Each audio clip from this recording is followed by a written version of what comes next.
Brad, the news of the day came down late this morning. The Raiders have themselves a new quarterback. And no, it's not Fernando Mendoza. Well, yet. It'll be Fernando Mendoza in 3 weeks from tonight.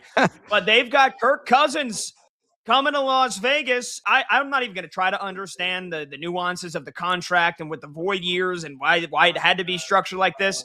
So just blow past this when I tell you that it was a 5-year, $172 million deal. But as Adam Schefter reported, in reality, it's a 1-year, fully guaranteed $20 million deal that contains a 2-year club option at $80 million. In all likelihood, Kirk Cousins is probably going to be here for just this 1 year, and he's guaranteed $20 million. Remember, the Atlanta Falcons cut him, so they're still paying some of his money, just over $8 million for him to go to Vegas. Las Vegas going to pay him over $1 million with a $10 million roster bonus on the third day of the new league year. So all in all, Kirk Cousins, for the 11th straight season, is getting a fully guaranteed contract. I mean, that guy knows how to freaking do business. But more importantly, Brad, is this a good insurance policy for the Raiders? And will this help Fernando Mendoza? Because who the hell are we kidding? This is all about getting Mr. Indiana, the Hoosiers king, the Hoosiers leader. It's all about getting him ready to be the franchise quarterback and to hopefully be the savior of the Raiders. So Kirk Cousins is going to be Fernando Mendoza's mentor. Do you think the Raiders nailed it? Because I think they knocked it out of the park and bringing in somebody like Kirk, who is so process-oriented. I can't imagine it's going to do anything but benefit Fernando Mendoza.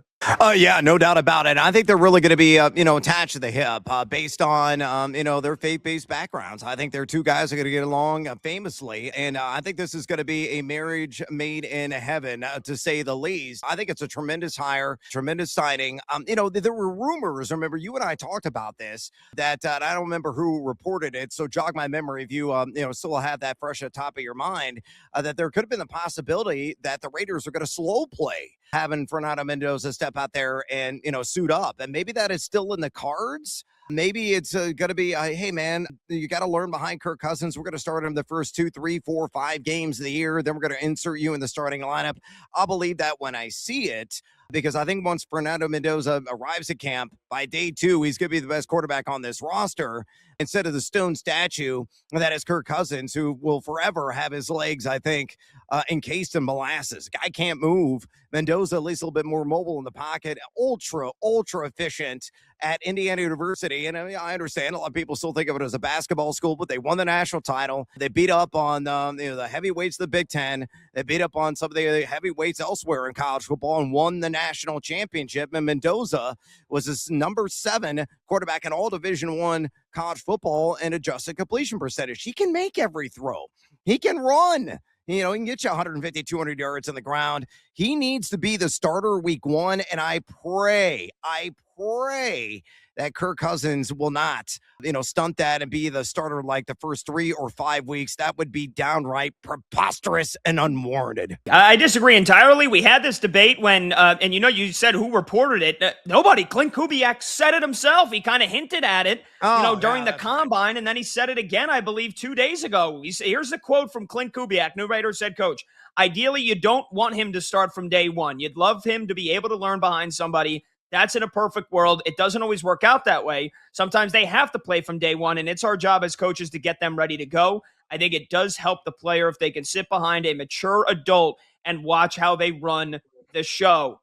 That was before they got Kirk Cousins. Now they have Kirk Cousins. This makes me think Fernando Mendoza is absolutely not starting week 1 for the Raiders. And Brad, I get out of here. I think it's the right idea. Look, again, will you agree with me that Kirk Cousins is very process-oriented? I don't know if I watched the quarterback documentary on Netflix or the Netflix series, and you see just how locked into film this guy is. And I think most successful quarterbacks are, but even so for Kirk Cousins, he's got that laser focus. Would you agree with that? Yeah, I would agree with it, but you're going to have to continue to sell me because this is outlandish. Go on. Think about Fernando Mendoza, and I know that throughout the week they obviously watch film and they do that stuff in college, and for sure. And so it's not like it's completely new for him. It's just a different set of wheels. But going through it for the first time, going through training camp, going through the preseason reps, going through those initial film sessions, learning the offense, learning the playbook front to back, and then on top of that, once you get to game week, or a week out from week one, you're going over film of the defense from last year. You're learning all the schemes. You're learning all the hot routes, the audibles, all the different kind of cans, having to call. And again, I'm sure that, like I said, in college, they probably call 2 plays at the line of scrimmage nowadays anyway, much like they do in the NFL. All of that processing right away on top of the game moving faster, trying to get that chemistry for the first time in a real game setting with your receivers, that's a lot to ask for. And I know you say, well, okay, well, he's going to have to do it at some point, right? Yes, but if it's 4 or 5 weeks and he can see how game day works, he can see the in-game stuff. After a drive, Kirk Cousins comes off the field. They look at the tablet together. What did you see there? How do you know that this guy's going to make that move? Yeah, he's not going to really ever experience it until he puts his feet in the water, until he jumps in. But 4 or 5 weeks of seeing everything in front of him, I think that just makes him that much more ready to go for when he does get under center, that he can get out of the gate hot. And if your counter argument is, well, that the Raiders don't have as good of a chance of making the playoffs. Look, if the Raiders don't make the playoffs this year, I'll take it as long as Fernando Mendoza has a good year one, and then by year two, they are a playoff team. That's the goal. And so I really don't mind him sitting for the first couple of weeks. And I totally do. Again, Kirk Cousins was just so bland, mediocre, downright vanilla last season. Any evidence to back it up? I'm going to give it to you right now because I remember it off the top of my damn functional brain. Quarterback 31 and adjusted completion percentage. That's no bueno, folks. I know Cousins can be serviceable. And I'm going to emphasize that word serviceable. But Mendoza, you invest, in round one, number one overall draft capital in a guy's services. If he steps on the field and can prove, all the reads, the progressions, the throws, and be that passer that they, invested the most significant coin in day one, and he goes out there and kills it in training camp.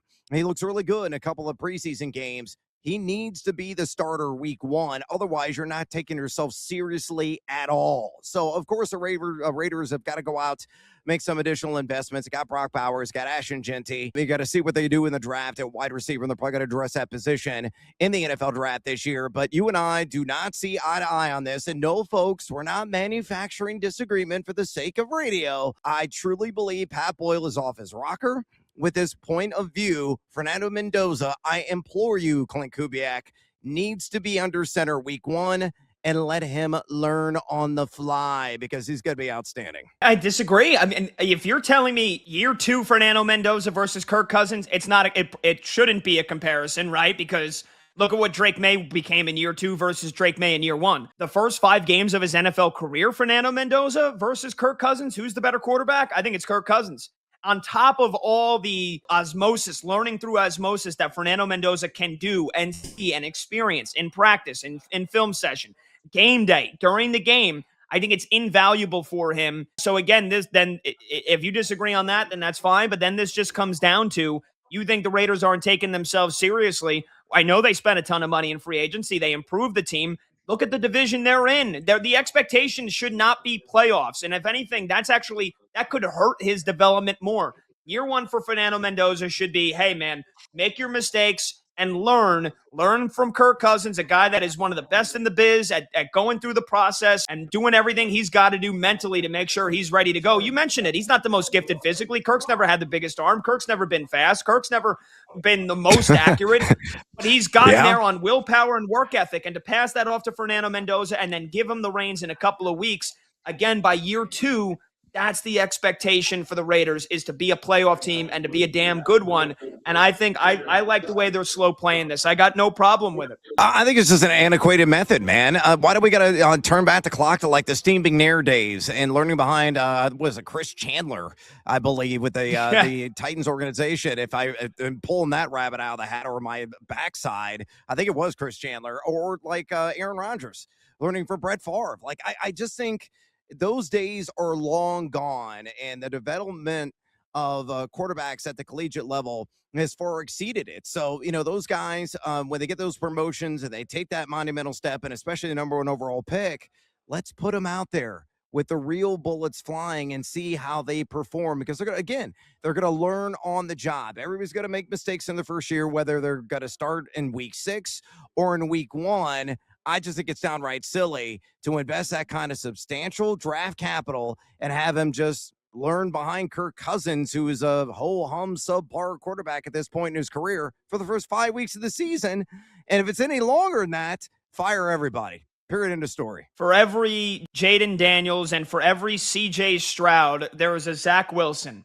There is a Caleb Williams, who I think Caleb Williams struggled last year in his rookie season. And there is a Trevor Lawrence who struggled mightily in his rookie year. Now, you could all make the excuses for those guys. You could say for all three of them, well, it was either a terrible head coach with Urban Meyer and Eberflus, or it was the Jets. Okay, that doesn't mean that if they maybe slow played their quarterbacks that they would have been better off for success in year two when Trevor Lawrence got a better coach and Doug Peterson. Yes, he succeeded. In year two when Caleb Williams got Ben Johnson, yes, he succeeded.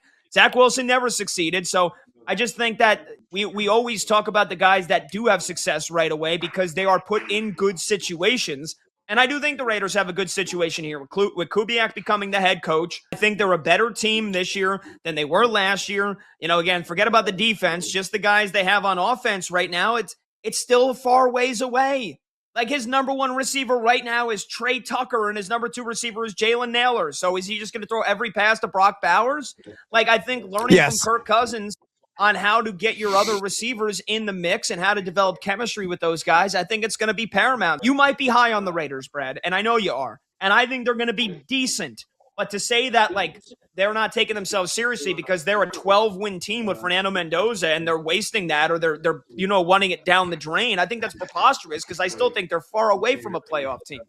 Yeah, and I kind of agree with that sentiment. I'm not saying they're at the doorstep of the playoffs by any stretch of the imagination, but the examples that you gave with Caleb Williams, Jane Daniels, who was the bee's knees immediately as a starter for the Washington Commanders, and you're right about Caleb Williams.